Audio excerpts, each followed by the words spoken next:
Hello friends, आप सब कैसे हो? आशा करती हूँ आप सब अच्छे हो, मस्त हो, लाइफ को अच्छे से एंजॉय कर रही हो। और आज की हमारी स्टोरी है सुपर लेडी अनिका की है। एपिसोड 1856 से लेकर 57 तक। बिना किसी देरी के वीडियो को स्टार्ट करते हैं। प्लीज़ अगर चैनल सब्सक्राइब नहीं किया है तो प्लीज़ सब्सक्राइब और बेल आइकन की घंटी जरूर दबाना। हाँ अनिका बोलो। तभी अनिका कहती है कि मिस्टर मारवा, दरअसल बात ऐसे है कि मुझे कुछ काम के लिए ज़्यादा बाहर ही रहना पड़ेगा, तो प्लीज़ आप घर की देखभाल या बच्चों के साथ साथ जो अरेंजमेंट है उनकी स्टडी या फिर स्कूल से संबंधी वो आपको संभालनी होगी। रोहित ये सुनकर काफ़ी हैरान था। उसे लगा था कि अनिका अंजलि मामी और श्वेता के बारे में ही कुछ क्वेश्चन करेगी, लेकिन अनिका ने तो इसके अपोजिट किया। अब वो इस विचार में उसके दिमाग ज़्यादा चलने लग जाता है कि अगर ऐसा नहीं था तो ऐसी कौन सी बात हुई अनिका के साथ जो अनिका ने मुझे ऐसी बात कही। फिर अनिका रोहित को कहती है कि मिस्टर मारवा, दरअसल बात ऐसी है, मैंने आपसे पहले ही कहा था मैं कुछ टाइम के लिए ब्रेक लेना चाहती हूँ। अब मेरा ब्रेक ख़त्म हो चुका है, अब मुझे दोबारा अपने काम पर लगना होगा। रोहित हामी भर देता है और तो अनिका कहती है कि ठीक है मिस्टर मारवा। इतना कहकर अनिका जल्दी से अपनी गाड़ी लेती है और जल्दी से कहीं निकल जाती है। काफ़ी पूछताछ के बाद काफ़ी देर हो जाती है। इवनिंग टाइम, अनिका रात के टाइम ही घर में आई थी। बच्चे काफ़ी परेशान थे और बार बार रोहित से पूछ रहे थे कि अनिका कहाँ है, लेकिन रोहित ने कहा कि तुम्हारी मम्मा हॉस्पिटल गई है, क्योंकि उन्हें कुछ इमरजेंसी हो गई थी तो इसलिए उन्हें का जाना जरूरी था, इसलिए अनिका वहाँ पर गई है। बच्चे अब आराम से शांत हो जाते हैं और फिर रोहित कहता है कि तुम्हारे एग्जाम्स भी आने वाले हैं। तभी रिया कहती है हाँ डैड, लेकिन मैंने तो अब पढ़ना स्टार्ट कर दिया है। ये बात सुनकर दोनों भाई और रोहित के फेस पर हल्की सी स्माइल आ जाती है। रोहित कहता है कि हाँ स्टडी करना स्टार्ट कर दिया है, लेकिन स्टडी करना भी ज़रूरी है, स्टार्ट से कुछ नहीं होता। फिर रिया अपनी आंखों को नीचे की तरफ देखने लग जाती है, इधर उधर घुमा के। फिर रोहित उसके सिर पर हल्की सी चपत लगाता है और कहता है चलो जाओ, अभी अपने रूम में जाकर जल्दी से होमवर्क करो। तीनों बच्चे आराम से रोहित की बात मानकर चले जाते हैं। कुछ टाइम बाद रोहित का रूम, अनिका आ चुकी थी। अनिका से रोहित कुछ पूछना चाहता था, लेकिन अनिका आराम से रोहित की तरफ अपना हाथ कर देती है। रोहित आराम से चुप हो जाता है। फिर रोहित समझ चुका था कि अनिका से कोई क्वेश्चन करना ठीक नहीं होगा। जब अनिका को सही लगेगा अनिका मुझसे पूछ सकती है और बता भी सकती है।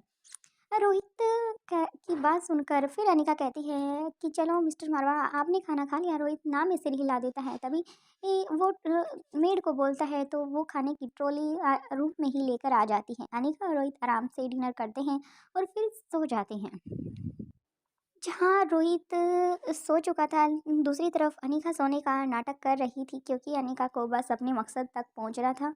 क्योंकि अनिका अब ऐसे अपने भाई की जान पर या फिर उसकी जो हमशक्ल है उसकी जान नहीं लेने दे सकती, खासकर वो अपने ही हाउस में। अगर ऐसा होता है तो उससे करण गुलेरिया और उसके साथ साथ श्रेया और श्रेया के बच्चों पर इसका बहुत ज़्यादा बुरा प्रभाव पड़ेगा।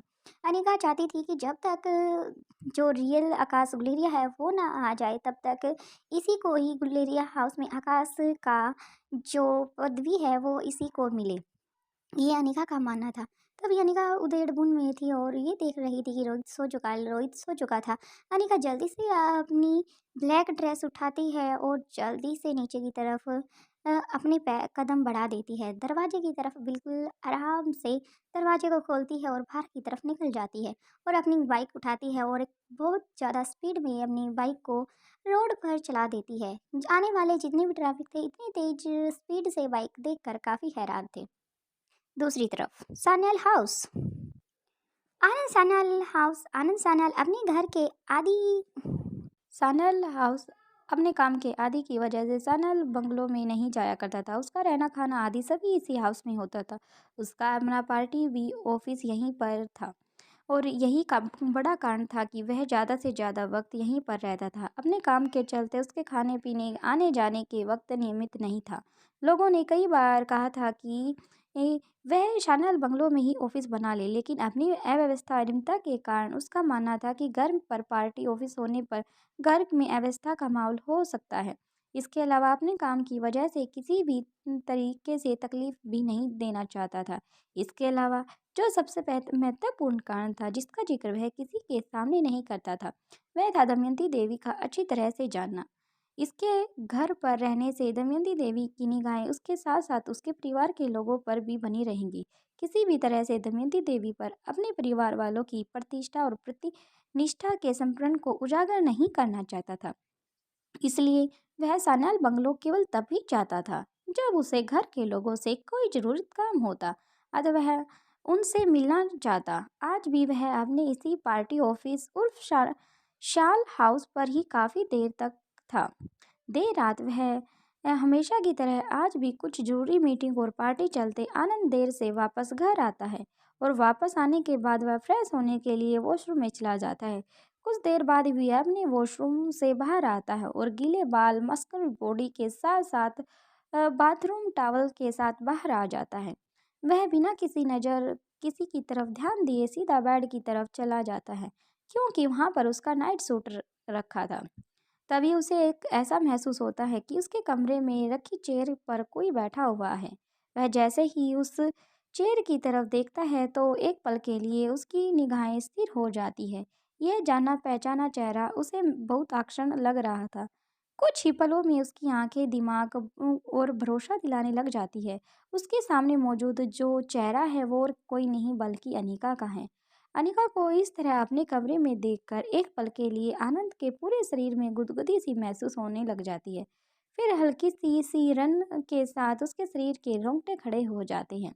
चेहरे पर पहले हल्की सी मुस्कान आती है और फिर धीरे धीरे मुस्कान बड़ी सी स्माइल में बदल जाती है। उसे ऐसा लगता है जैसे कि किसी भक्त के सामने भगवान प्रकट हो गए हों और उसकी मनोकामना पूरी कराएंगे। ऐसा उसे फील हो रहा था। उसकी खुशी का कोई ठिकाना ही नहीं था। कुछ पलों तक वह अपनी जगह पर स्थिर खड़ा रहता है और उसके बाद वह अपनी जगती हुई हालत पर अचेत अवस्था के सचेत हो उठता है। इसके बाद वह अपनी नाइट सूट की तरह आगे बढ़ता है।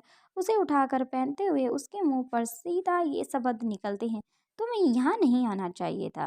तुम नहीं जानती यहाँ आकर तुमने कितना बड़ा खतरा मोल ले लिया है। मुझे कह देती मैं ही आ जाता। अपने मुंह से निकले हुए शब्दों को उसने निकाल तो दिया था, लेकिन उन्हें संजोने का काम करने लगा, यानी कि अपनी बात को बदलने का काम वो करने लगा। उसे महसूस होता है कि तुमने अनजाने में सही लेकिन गलत शब्दों का प्रयोग किया है। आनंद सान्याल अपनी बात को बदलते हुए फ्लर्ट करने के अंदाज में कहता है, मेरे कहने का मतलब यह है कि तुम्हें यहाँ आते हुए जिन लोगों ने देखा होगा वे लोग क्या कहेंगे अगर आपने नहीं तो मेरी इज्जत के बारे में सोच लेती। आखिर यहाँ मेरी पार्टी ऑफिस और मेरे यहाँ के वे लोग हैं, क्योंकि इलेक्शन भी होने वाले हैं तो उसमें मेरी प्रतिष्ठा का काफ़ी बुरा प्रभाव पड़ेगा इलेक्शन पर। अनिका आनंद की इस बात को कोई जवाब नहीं देती और अपनी जगह पर स्थिर बैठी हुई सिर्फ आनंद की तरफ देखती रहती है। आनंद एक बार फिर वही बात को घुमाकर पूछता है, तुम्हें यहाँ आते हुए किसी ने तो नहीं देखा ना? अनिका कुर्सी से बैक रेस्ट पर अपनी एक कोहनी रखकर अपनी हथेली पर सिर टिकाकर बड़े ही आराम से बैठी हुई थी।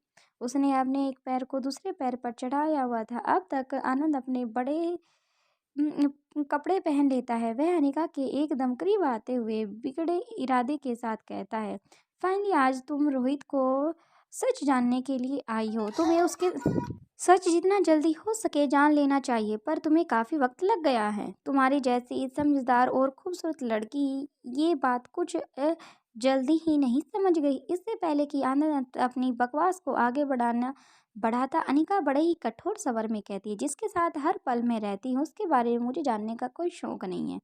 मैं उसे तुमसे अच्छी तरह से जानती हूँ। अनिका की ये बात सुनकर एक पल के लिए आनंद का चेहरा फीका पड़ जाता है और दिमाग पर घूम जाता है। एक साथ ही कई विचार उसके मस्तिष्क में घूमने लग जाते हैं। अनिका क्या सोच रही है और किस लिए यहाँ पर आई है? रोहित के रिश्ते को पूरा सच जानती है इसलिए, या फिर मुझसे किसी तरह का कोई क्वेश्चन करने के लिए, मेरे बारे में जानने के लिए, या फिर मेरे और लक्ष्य के बीच की बातें जानने के लिए, या लक्ष्य के बारे में जानने के लिए? वह आनंद सान्याल आराम से खड़ा होकर सोचने लग जाता है।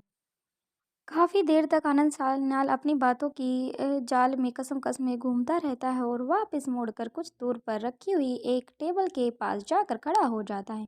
उसके बाद उसी के साथ रखी हुई चेयर पर से वो एक दूध के समान सफ़ेद कलर का जोड़ा होता है उसे उठाता है और उसमें से जो लेडी होती है उसको उठाता है और अनिका को दिखाकर बड़े ही घिनौने अंदाज में कहता है, ये तुम हो। मेरी मुराद जो बहुत दिनों से पूरी नहीं हुई थी वो आज पूरी हो गई है। मेरी आंखों के सामने है, जब आ गई हो तो फिर करीब भी आ जाओ, मेरे बारे में सब जान लोगी। पूछने की तुम्हें मौका नहीं दूंगा। थैंक यू फ्रेंड्स, वीडियो पसंद आ रही है प्लीज़ लाइक शेयर सब्सक्राइब और कमेंट कर जरूर जाना। Thank you.